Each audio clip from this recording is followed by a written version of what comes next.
Okay, so we're back on Indie Track, and we're gonna have a lecture from Bartek Pieczonka. Lichthund. Jest jeszcze jeden, ale gdzieś okay. One, two. That's what I was asking. Okay. Hi, I'm Bartek. Nice to meet you. And thank you. Maybe wait for the end, because you might not want to at the end. I'm half of an indie game studio called Lichtspeer. We're based in Warsaw, despite the name. And you might know us or not know us for a game called Lichtspeer. The thingy is not working? No, it's on. Okay, sorry.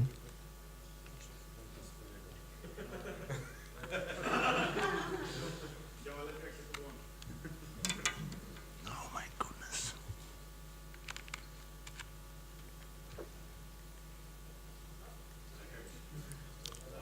Yes, it works, fantastic. So you might know me and know us or not from the game called Lichtspeer, which is a game set in ancient Germanic future when you fight hordes of enemies in different strange lands with your laser spear for the glory and amusement of the ancient Germanic Licht gods.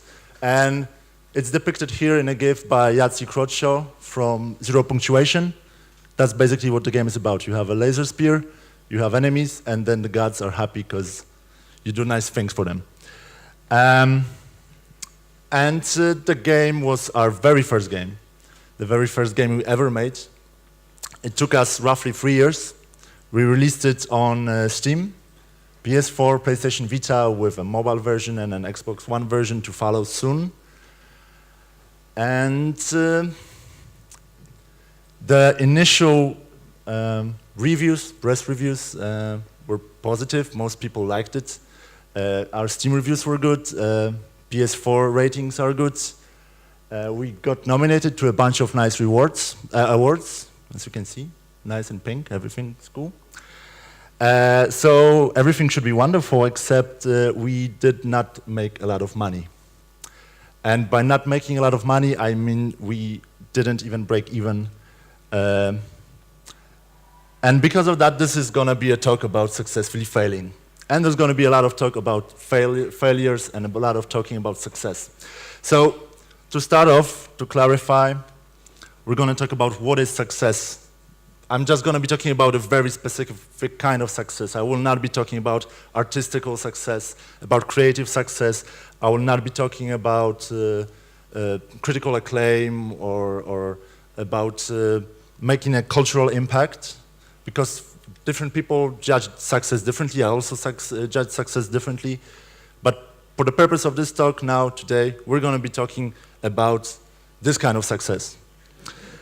And let this $6 million, oh no, wait, stop, yacht be a symbol. It's a symbol of financial freedom. For an indie developer, I would guess, financial freedom means either you can buy a yacht like this, or you can expand your studio, or you can make 4 projects without the stresses of, looking for an investor, publisher, worrying about living with your parents and you're 45 or something. And you can also make a VR game that nobody will buy and not worry about it because you just want to make it and you have the money. So that's the thing, like most indies are probably striving for, to have the creative freedom without the problems of finances over your head and paying rents.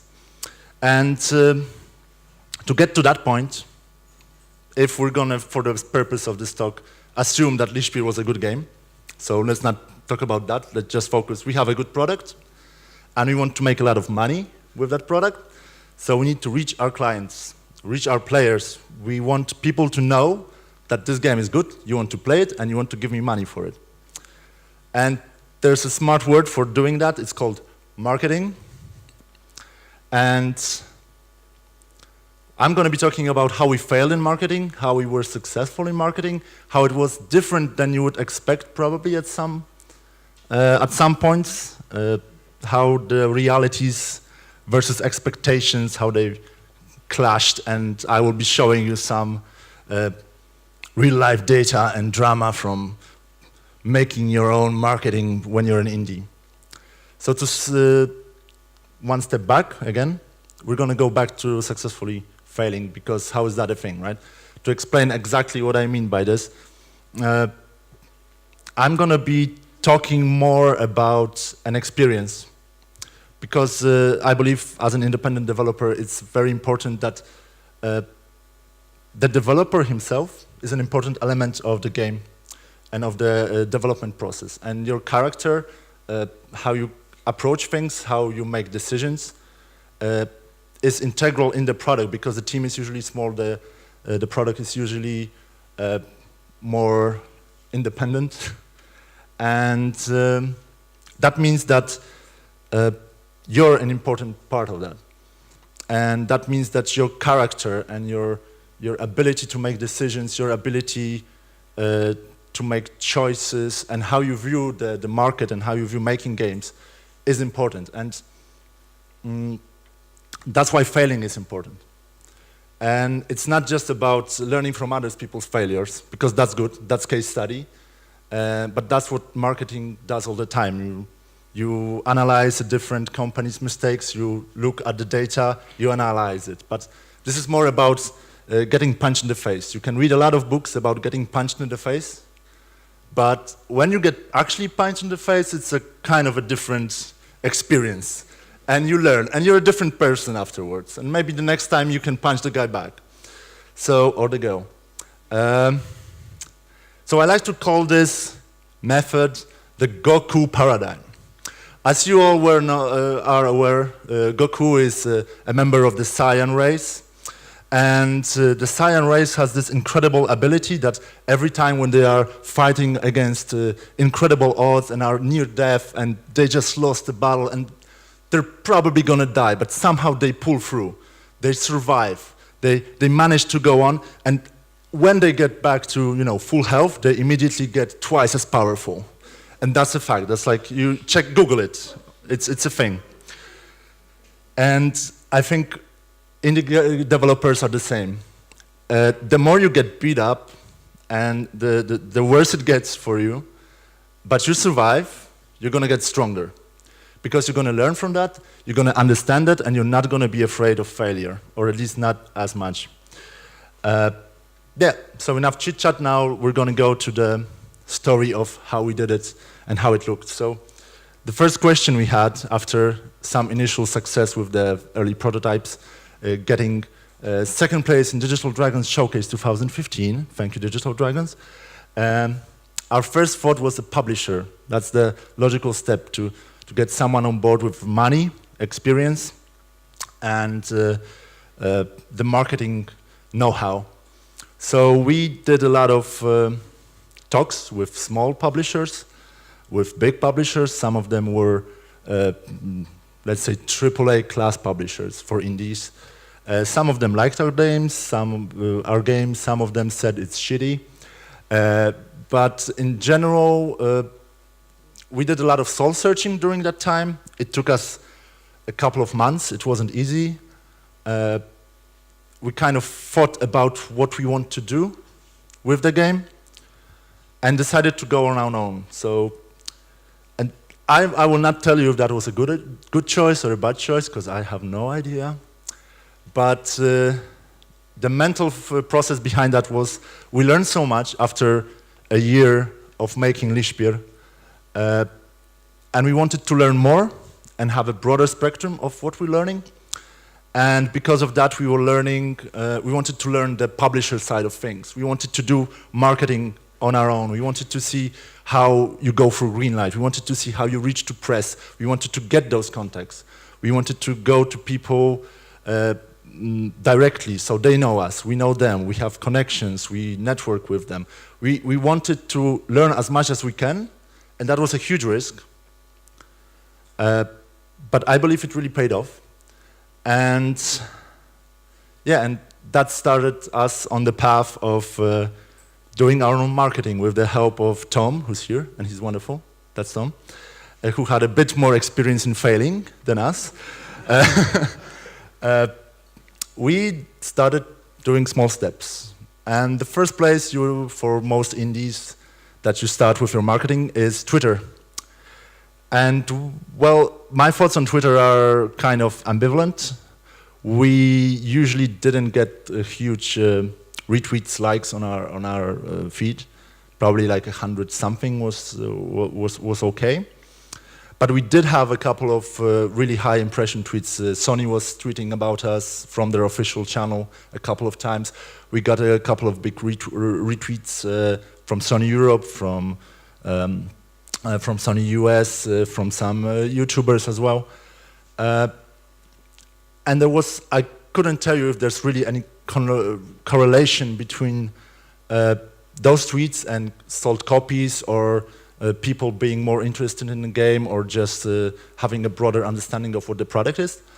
And from my talks with successful indies, a lot of them had very successful tweets. They have every Screenshot Saturday tweet gets 1,000 likes, but they still say that they don't see a direct correlation with sales numbers and awareness. It's kind of a thing that if you're on Twitter and you're popular, there's a bigger chance of getting that extra push, but it actually doesn't mean you're gonna get it. It doesn't mean if you don't get likes on Twitter, it doesn't mean you won't get it. It's just something nice to have, but I don't think you should worry that much about, you know, hashtag Screenshot Saturday, 1 like, your mom, don't worry. You still can make it. Press, and also known as journalists, we had incredibly good coverage and incredibly good opinions about it from press. And I really like press. I mean, they're all nice guys and, you know, write nice articles and, you know, why not? It looks nice, the quotes look nice, the logos look nice, right? But then there are sales, and well, we were in Kotaku Best of September right here, right? And we were on there was a header photo on the storefront. We were there with Heroes of the Storm, and it got us 20 copies sold. So as much as I really like press, it doesn't push copies. So we had a Giant Bomb article with a YouTube video of Brett playing. We had a very nice Escapist article by Josh, who's the editor-in-chief, and still you can see the graph. It's not a huge push. And YouTubers, on the other hand, that are very into doing crazy shit, it's also a mixed bag, because we had Markiplier playing Lichtspeer, and he did even this crazy jousting unicorn thing, and that video was over 1 million views. And there was a bump. It's a bump. You can see the bump, right?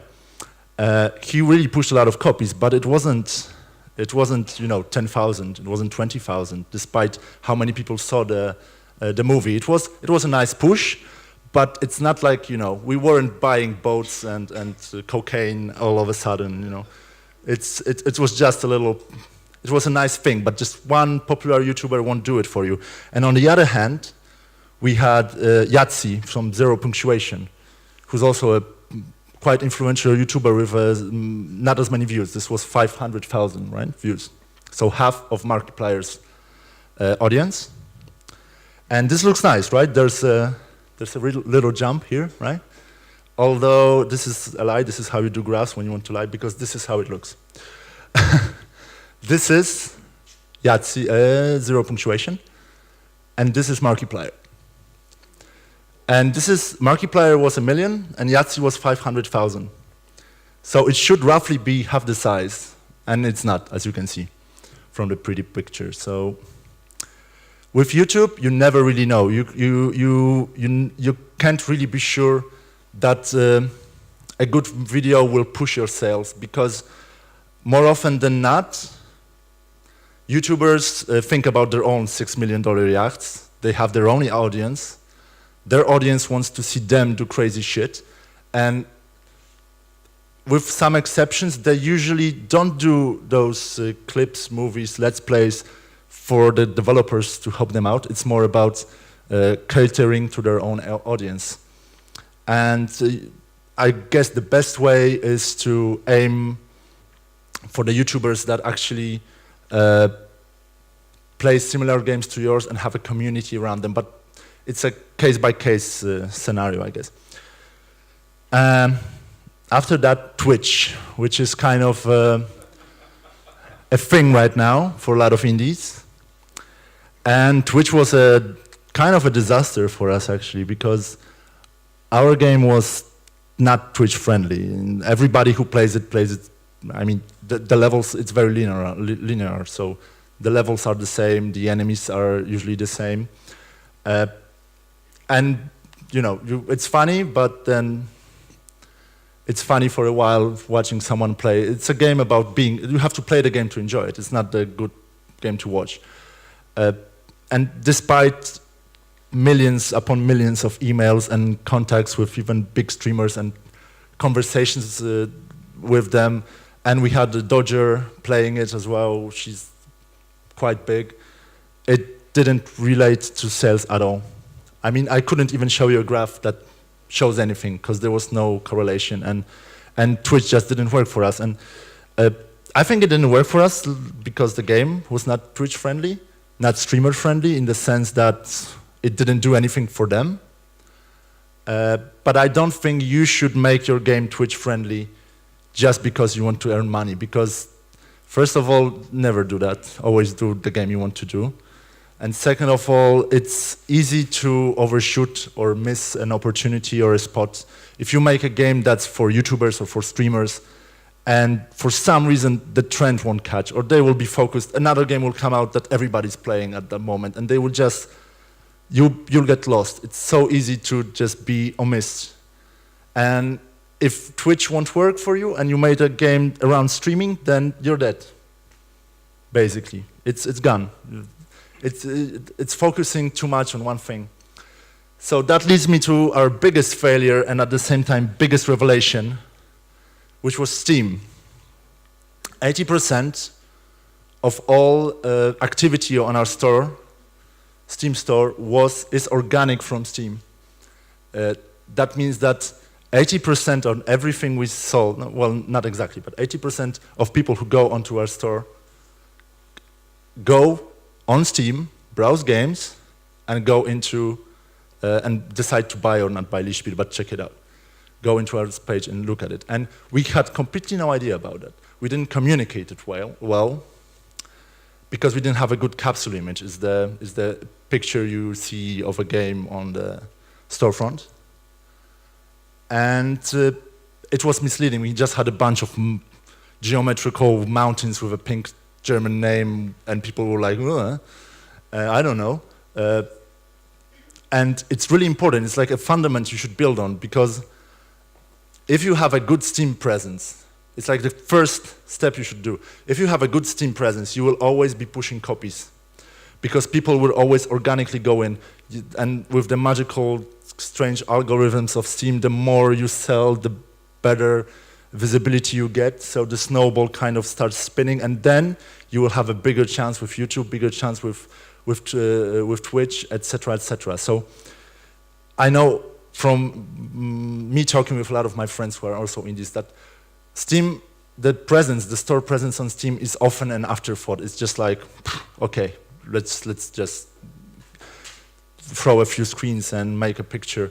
But the description, the little description you have in the corner, the kind of pitch of your game can be so incredibly important for people, because more often than not, people will see your game, decide very quickly, and they will only look at the Steam page. There's a bigger chance you will get copies sold this way than PewDiePie playing your game, honestly, trust me. So to sum it up, I think it's important to be open to taking risks. I think it's important to be ready to take a punch in the face, because indie developers are the ones that should be experimenting at the risk of their own health, mental and physical. And I think that's the best way to kind of grow as a developer, in that sense that if you're running blindfolded through a forest, and you didn't hit a single tree the first time you went through, you might not even know there's a forest there, and the second run through might be very painful all of a sudden. But when you hit every fucking tree along the way, you can draw a map, and you probably will be very good in maneuvering that forest in the future. So it builds grit, it builds resilience, resolve, and it builds character, and that's very important when you're making independent games. Thanks, and if you have any questions, shoot.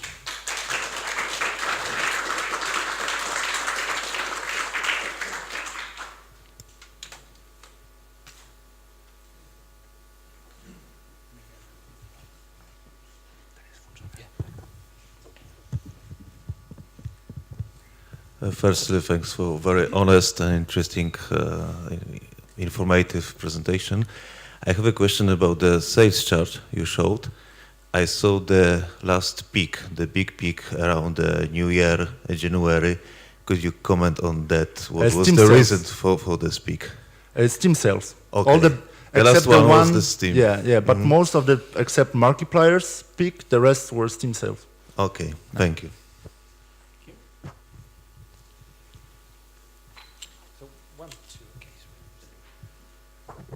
Also, thank you for good speech.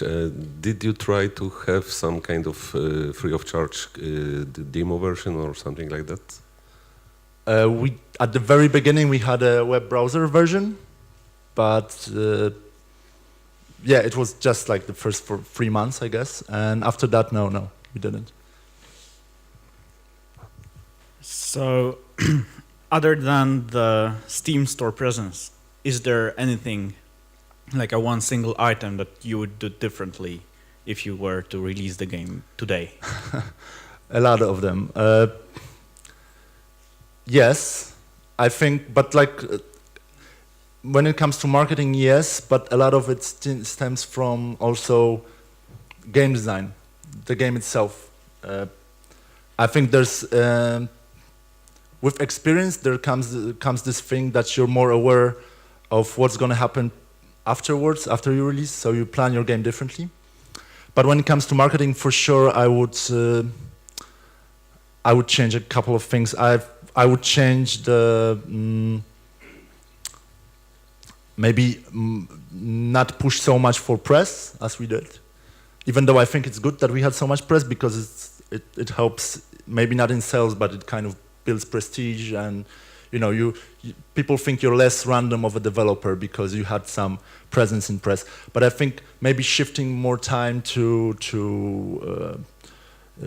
just like organic, catching people on social media, tweeting to them, etc. But honestly, it's very hard to tell because most of the things I would change kind of come out of the game itself. I would change things in the game so I could market them differently.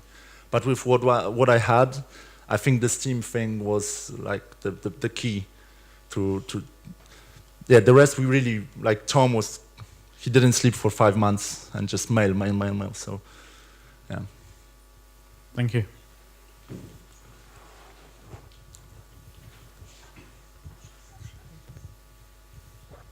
Hello, thanks for the speech.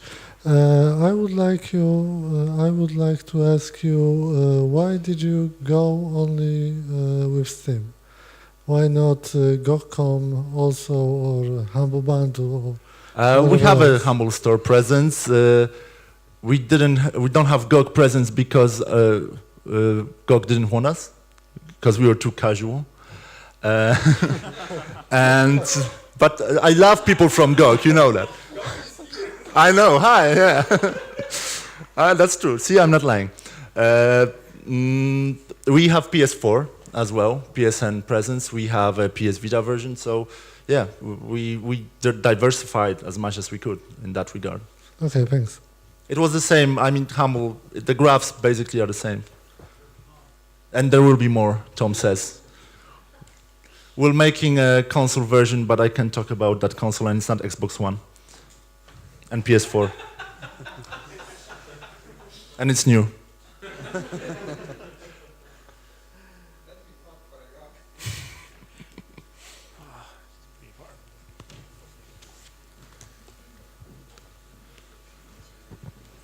Please don't yell at me.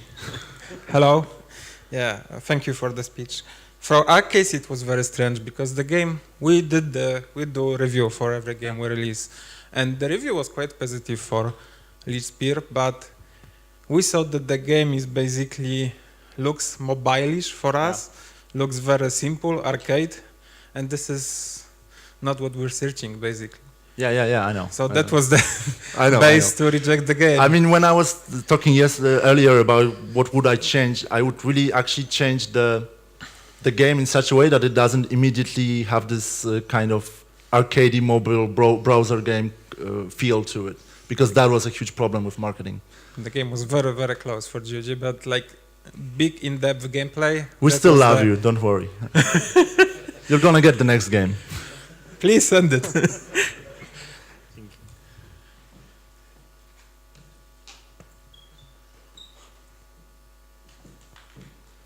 One more.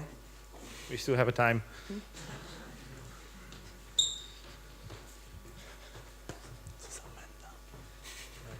Thank you. So I don't want to ask for anything because I'm making this game with Bartek. Because Yes. here was the question, what to change on the Steam store. So one of our biggest fails was that we finished our green light in September and we wait like, I don't know, 7 or 8 months to start a Steam page, and people wasn't really adding our game on the wish list. So when your game launches, you need to have a buzz, people that buy it immediately and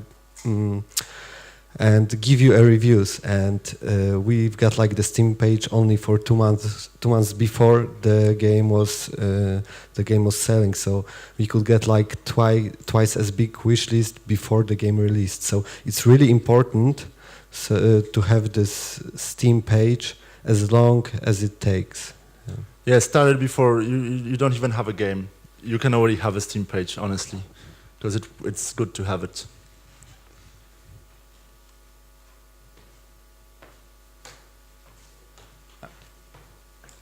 Thanks. Have a good Thank you. after party.